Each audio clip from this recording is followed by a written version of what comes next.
ঘষা আবার হলো রং দিয়ে।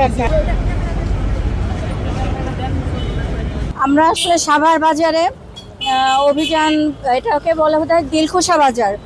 এখানে এসে আমরা যে কাতল মাছের অংশ বিশেষ এটাকে দেখলাম যে এটা রং দেয়া আর কি। এখানে আসলে কিছু অসাধু ব্যবসায়ী বা দুষ্কৃতিকারী মাছ ব্যবসায়ী যাদেরকে বলে ওনারা আর কি বোধহয় এটা নিয়ে এসেছে, কিন্তু যখন আমরা এটাকে আটকালাম বা জব্দ করলাম তখন সেই মাছ ব্যবসায়ীকে আমরা আসলে পেলাম না স্পটে।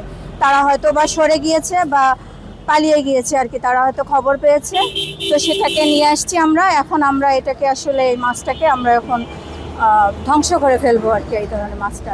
এবং পাশাপাশি আমরা আসলে এই বাজারের যারা সভাপতি, এখানে আমরা আসলে এর আগে অনেকবার এসেছি এবং সচেতন করেছি এবং বলেছি, কিন্তু আসলে এই ধরনের এর আগে আমরা এখানে শিং মাছ পেয়েছিলাম রং দেয়া, আর আমরা আরও অভিযানে আসি এখন আমাদের ওই যে জাটকা মাছের সময়, কিন্তু সেগুলো পাওয়া যায় না। কিন্তু এটাই আমরা আজকে এই বাজারে প্রথম দেখলাম। আসলে উনি পেয়েছে এবং একজন বলল যে মাছটা আসলে সে খেয়েছে, খাওয়ার পরে তার কাছে এটা মনে হয়েছে। তারই পরিপ্রেক্ষিতে আমরা আসলে এই বাজারটা অভিযান চালাই এবং এটা আসলে এখান থেকে এটা পেয়েছে এবং এটা আমরা ধ্বংস করবো এখন আর কি।